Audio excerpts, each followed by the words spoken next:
first was the Hamui family of Seattle.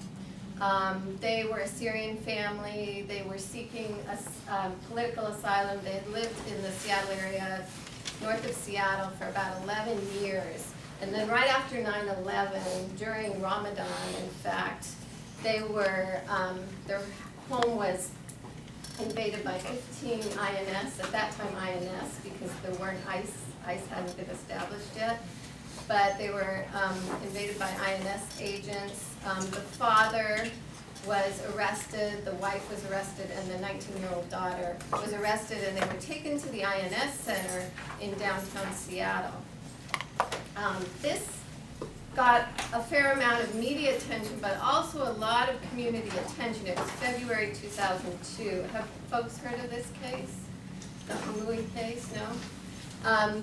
So if you watch the film Unconstitutional, their story's actually told in that film.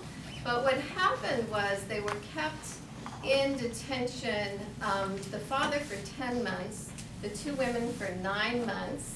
The women were put into an isolation cell, the mother and daughter, because the woman refused to take off her headscarf, and she wasn't wearing proper prison garb. And she fought with the guards for hours and hours about this, and refused to take off her headscarf, which was important to her. And finally, they put them in an isolated cell because she wasn't dressed in proper garb. And they stayed in their separate cell for 9 months, the mother and daughter. The daughter told me that she said, "I love my mother, but I didn't want to be in a prison cell with her for 9 months." So they worked out an arrangement where the daughter would stay up during the night. The mother would sleep at night, and the daughter would stay up during the night. She'd write in her journal and sleep during the day, just so they didn't get on each other's nerves too much, because that's a long time to be in a cell. What happened was that the community got very organized around their case very quickly. And every Thursday, the community would gather outside the INS Center in Seattle and hold protests. And the daughter told me how she would get really excited, she and her mom, seeing the protesters outside and hearing them outside. And then the guards started using it as a way to punish them. So every time the protesters showed up, they would take them down into the hole. It was a padded room, basically, for punishment for crazy people. So it was a way in which they would sort of inflict their own psychological torture on the detainees as a response to the protest. When the protesters found out about this in the community, they moved their protests. But it's a very insidious system. Finally, the Hamuis were released after 9 and 10 months. The father was held for 10 months. And this was considered a great victory for the community in Seattle, and it got national attention.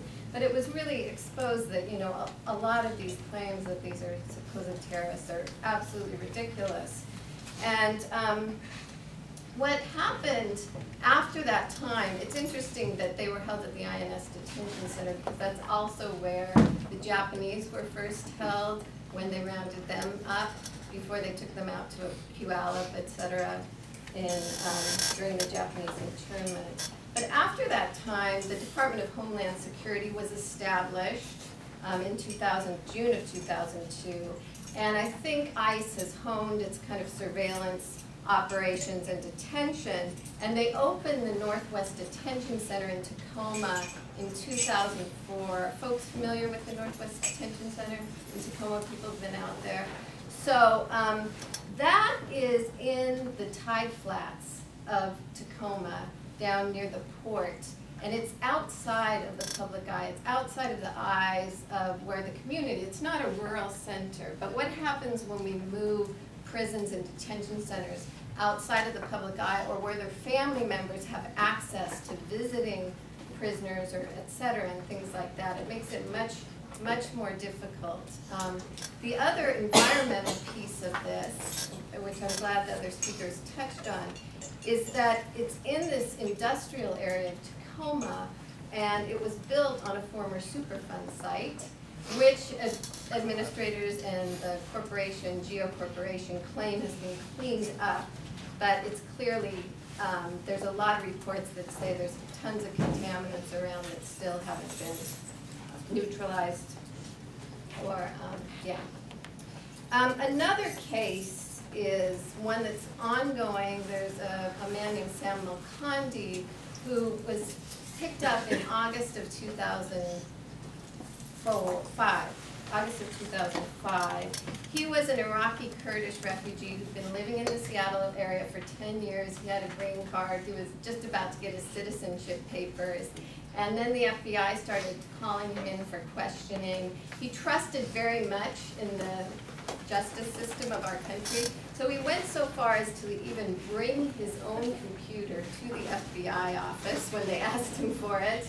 And then when they returned that, they asked him, do you have another computer? He went and took that to the FBI office. He didn't have legal representation while he was being questioned, and they said, oh, don't worry, you don't need that. Well, the reason he was being questioned was back in 1998, shortly after he came to the country. He met a man in a mall, and he befriended this man. The man overheard him speaking Arabic, and as many immigrants know, when you hear your native language far from home, you strike up conversation. And they ended up having a couple meetings, and then this man named Ahmed said, I have a friend who wants to get into the country. Can you help him? He needs some medical help. He needs a prosthetic leg. So this guy, Sam Malkandi, said sure, and he wrote a letter that he allowed this guy to use his name and address to give to the hospital, Overlake Hospital, to just say this man could enter the country. Well, this man never entered the country at all, but his name, according to the FBI, was Khalid Ben Attash, who was a known suspected terrorist who bombed the USS Cole and was an architect of the 9/11 attacks, etc. So when Malkandi went to court at the Immigrant Detention Center, and I was mentioning there's no rules of evidence in immigrant detention, they just put Malkandi's picture up right next to bin Laden's picture and Attash's picture. And his wife said to me, you know, I had trusted in the United States, but, you know, this is not my court. This is not legal. This is not justice to do these kinds of things. And they also presented that in the media, in the news. So there was an appeal to the Ninth Circuit, and the Ninth Circuit basically reiterated the immigration judge's decision that he was a threat to national security, that it was highly implausible that Malkandi could unknowingly meet and help a stranger. And you know, this, if you're from an immigrant community, it's very plausible that you might help somebody.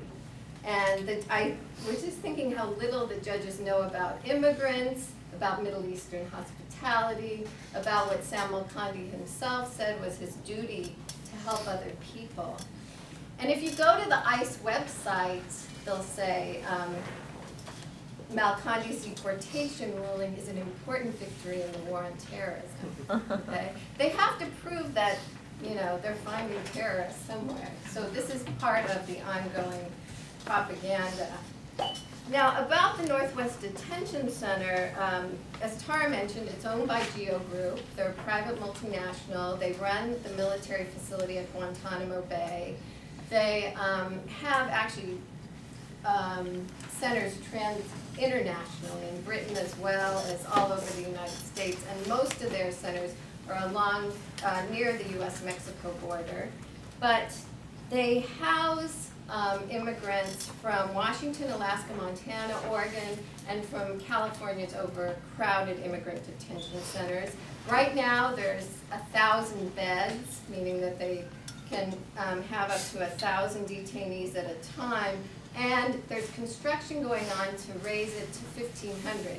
You may have heard the Obama administration, I think it was about a month ago, came out with a statement that they're going to overhaul the immigrant detention system, and they're going to sort of eliminate some of these centers, but everyone should know that ours right here in this area is slated for expansion. Okay?